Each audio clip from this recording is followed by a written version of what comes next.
पूरी की पूरी कौम बदल गए, सब कोई बदलना शुरू हो गया, क्योंकि इसके प्रभाव गिर रहा है, इसकी प्रभाव गिर रहा है और पूरी की पूरी कौम बदल जा रहा है।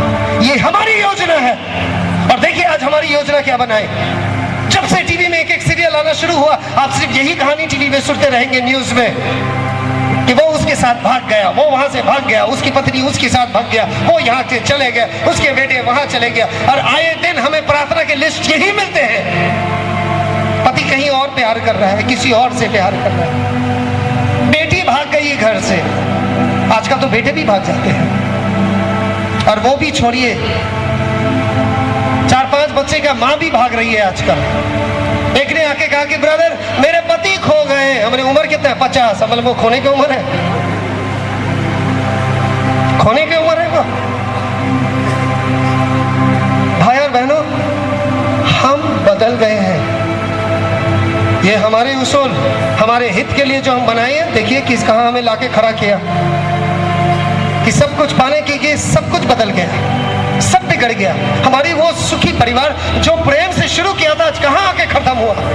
कहां खत्म हुआ कि भाई लोग के हाथ में शराब चले गए, गुटखा चले आए, वो अपने ही दुख में डूबते जा रहे हैं। कहीं ना कहीं वो दुखी है, अपने सुख ढूंढ रहा है, पूरी परिवार अपना अपना सुख ढूंढ रहा है। और आजकल माएँ बहनें करे क्या, वो भी टीवी देख के अपने सुख ढूंढ रहा है, यहाँ वहाँ थोड़ा देख के थोड़े बहुत सुखी हो जाते हैं, और वो नाच गाना ठुमका देख के बड़े आनंद आ रहा है। और कितने दिन चलेंगे ये आनंद, कितने दिन चलेंगे? जबकि परमेश्वर के वचन में कहता है कि तुम्हारे हित के लिए योजना है। I have a plan to prosper you, not to harm you. तुम्हें आघात करने के लिए, तुम्हें परेशान करने के लिए नहीं है। Plans to give you hope and a future. आशा देने के लिए, एक भविष्य बनाना चाहता हूं मैं तुम्हारा। परमेश्वर कहता मैं तुम्हारा भविष्य बनवाऊंगा। आजकल इंसान वर्तमान में कहां जीते हैं? वो तो अतीत में जीते हैं। अतीत के वही दुख, अतीत के परेशानी, अतीत के झगड़ा, अतीत के गुस्सा, अतीत के नफरत आज तक भी जारी है, आज तक भी जारी है। आज तक भी हम लोग में बहुत है जो हम लोग भाई अपने बहन से बात नहीं करते, आज भी जारी है। भाई बहनों, जितनी केस आपके कोर्ट में दर्ज है, देखेंगे वो कोर्ट में दर्ज है सिर्फ रुपया पैसा भाई बहन में।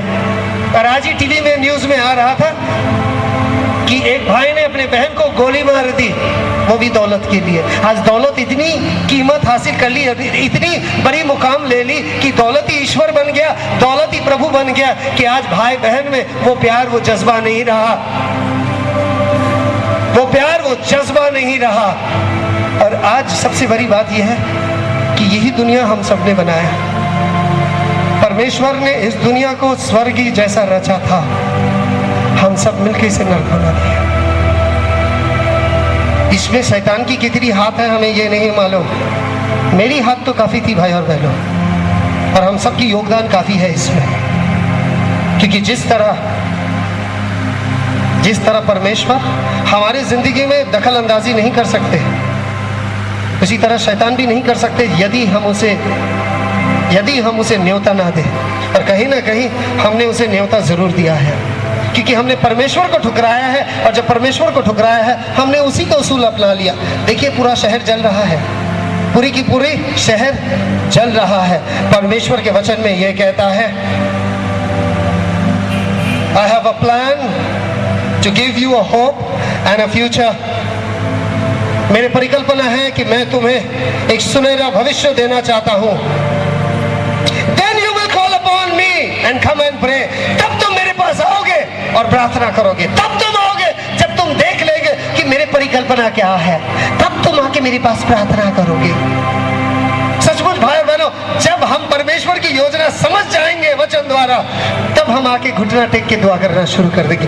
तभी हम परमेश्वर के पास आएंगे और प्रार्थना करेंगे। और जिस तरह वचन में कहता है, then you will call upon me and come and pray to me. तब तुम मुझे बुलाओगे, मेरे पास आके प्रार्थना करोगे। तुम तब आओगे जब तुम जान जाओगे मेरे परिकल्पना तुम्हारे लिए क्या है। You will seek me and find me. तुम मुझे ढूंढोगे और तुम मुझे पाओगे। When you seek me with all your heart, जब तुम संपूर्ण हृदय से मुझे ढूंढोगे। कहाँ इंसान संपूर्ण हृदय से ढूंढता है? तभी तो आके परमेश्वर के द्वार में प्रभु दया कर, हम बीमार है प्रभु, सिर्फ बीमारी के लिए बुला रहे हैं। प्रभु दया कर, तुझे दिखाई नहीं देता हम कितनी कष्ट में है, पीड़ा में, दया कर प्रभु। अगर तू सच्चा ईश्वर है तो दिखा। कितनी तरह का मक्खन लगा के प्रार्थना कर रहे हैं, कितनी तरह का पॉलिटिक्स में है प्रार्थना में, हम दिखाने की कोशिश है, क्योंकि संपूर्ण हृदय से नहीं, सिर्फ अपने जरूरत के लिए परमेश्वर को इस्तेमाल करते हैं, सिर्फ अपने जरूरत के लिए। और जब हमारे जरूरत पूरे हो जाते हैं तो हम परमेश्वर को भूल जाते हैं। इसलिए आज जानना बहुत जरूरी है, समझना बहुत जरूरी है, क्योंकि वो कहता है तुम्हारे हित के लिए योजना है। डरना मत, क्योंकि मैंने तुम्हें तुम्हारा नाम लेके पुकारा, मैं तुम्हारा नाम लेके तुम्हारा पुकारा, क्योंकि मैं तुम्हारे लिए योजना बना रहा हूं, तुम्हारे एक सुनहरा भविष्य देना चाहता हूं, एक ऐसा भविष्य जो कोई आंखों ना देखी, कानों से सुना है, ऐसा भविष्य। For no eyes have seen, no ears have heard। ऐसा भविष्य बनाओगे जो इंसान ने कभी देखा नहीं, ऐसा भविष्य बनाओगे कि इंसान ने कभी सुना नहीं, ऐसा भविष्य मैं तुम्हारा बनाऊंगा। भाई और बहनों, वही भविष्य प्रभु बनाने वाले हैं। जब से समझेंगे तब से शुरू हो जाएंगे। कहता है जब भी जागो तभी सवेरा, और अगर अभी जाग रहे हैं तो अभी शुरुआत हो रहा है। और जब भी आवाज सुनते हो तो कहता है कि अपने मन कठिन मत करो। और आज भी जरूरी है कि मन कठिन मत करें। कोई कोई आता है, देखना चाहता है कैसा प्रार्थना करके गिरा देता है। मैं गिरने वाला नहीं हूं, मैं यहाँ किसी को गिराने नहीं आया, ना ही मैं यहाँ पर कोई सामर्थ्य दिखाने के लिए आया हूं, ना नौटंकी करने के लिए आया हूं। मैं सिर्फ मसीह के वचन को लेके आया हूं। अगर कुछ देखना है तो गलत जगह पे आए हैं, यहाँ महसूस करना है। और यदि आप आंख बंद कर ले तो जरूर महसूस कर पाएंगे उस परमेश्वर को जिन्होंने अपने आप को बनाया है। परमेश्वर ने, पवित्र वचन में कहता, परमेश्वर ने मनुष्य को अपने स्वरूप में, अपने प्रतिमूर्ति में रचा है। और अगर कोई इंसान के पास हृदय है और अगर उस हृदय की गहराई में जाना चाहते हैं तो देखेंगे जो परमेश्वर जब मनुष्य को बना रहा था वो तो मंदिर बना रहा था, जिस मंदिर में वो स्वयं रहने वाला था। और पवित्र वचन में कहता वो मंदिर तुम हो। किस हाथ से बना हुआ मंदिर तुम मुझे बना के दोगे? ईंट पत्थर के मंदिर? कौन सा मंदिर तुम मेरे लिए बनाओगे? क्योंकि परमेश्वर स्वयं मंदिर बनाया, वो आप है, आप है, आप है। और उसी मंदिर में वो विराजमान होना चाहता है। जिसके हृदय में परमेश्वर की मंदिर नहीं है वो खंडहर है। आजकल मंदिर टूट चुका है परमेश्वर का। आप देखेंगे जिस मंदिर में पुजारी नहीं होते, पुजारी तब नहीं होते जब वहां देवता नहीं होते। जिस मंदिर में देवता नहीं होते वहां पुजारी नहीं होते, और जहां पुजारी नहीं होते वहां सांप और बिच्छुआ अपने घोंसला बना लेते। हर तरह का डाकू लुटेरा ये अपने आस्था बना लेता वहां। आज देखिए जब परमेश्वर इस हृदय में नहीं रहा, भक्त भी नहीं रहा, क्या बन गया इसके अंदर में?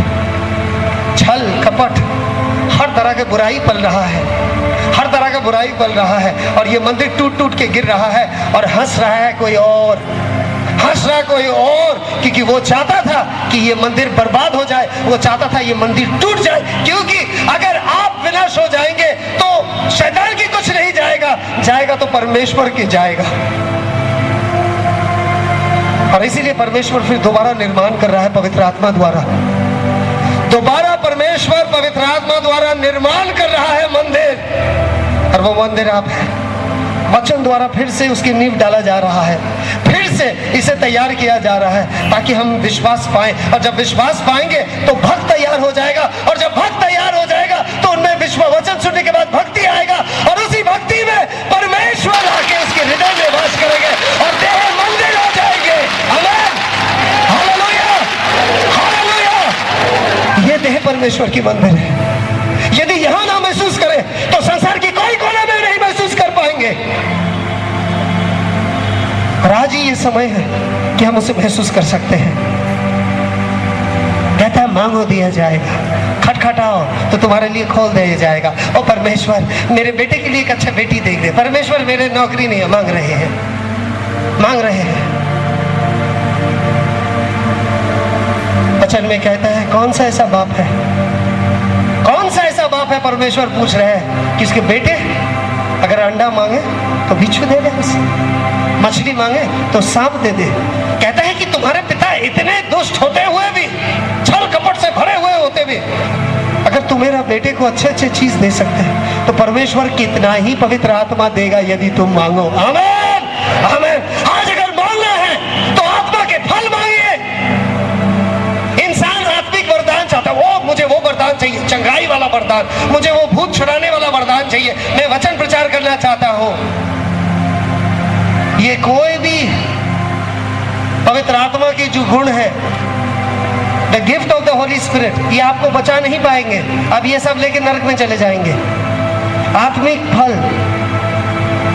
5:22, गलातियों 5:22, आत्मिक फल प्रेम, आनंद, शांति, love, joy, peace, patience, kindness, goodness, righteousness, gentleness and self control। 9 वरदान है और ये 9 वरदान एक मसीही चरित्र बनाता है, बल्कि मसीही जैसा चरित्र बनाता है जिसमें वो सामर्थ होता है जो मसीह में था, जो बोलेगा वो हो जाएगा। आमीन। अब मांगेंगे और परमेश्वर दे देंगे। एक मसीही चरित्र बनाता, मगर हम वो मसीही चरित्र नहीं चाहते, हम धीरज नहीं चाहते, हम प्यार नहीं चाहते, हम ये वरदान मांगते हैं। मगर परमेश्वर के पास आते हैं तो परमेश्वर बोलते हैं, बेटे मांगना है तो प्यार मांग, बेटा मांगना है तो धीरज मांग, बेटा मांगना है तो दया मांग, बेटा मांगना है तो कृपा मांग, जो तेरे भलाई के लिए है। ये वरदान लेके तू क्या कहेगा? वचन में कहता है, अंत में आके कहेंगे, परमेश्वर मैंने तेरे नाम में भूत छुड़ाया, परमेश्वर मैंने ये किया। परमेश्वर कहेगा, मैं तुझे नहीं पहचानता हूं, मैं तुझे नहीं पहचानता हूं। ये वरदान इंसान की कोई भलाई नहीं हो सकता व्यक्तिगत रूप से, मंडली की भलाई जरूर हो सकता है। आज परमेश्वर हमारे हित के लिए योजना बनाए। दुआ में जब बैठते हैं तो प्रार्थना करें, अपने आप को जांच लें क्या चीज की कमी है और वही चीज मांगिए। पहले स्वर्ग राज को ढूंढिए, बाकी सब कुछ दिया जाएगा। मगर हम बाकी चाहते हैं स्वर्ग राज को धकेल के, बाकी चाहते हैं स्वर्ग राज को ढकेल के।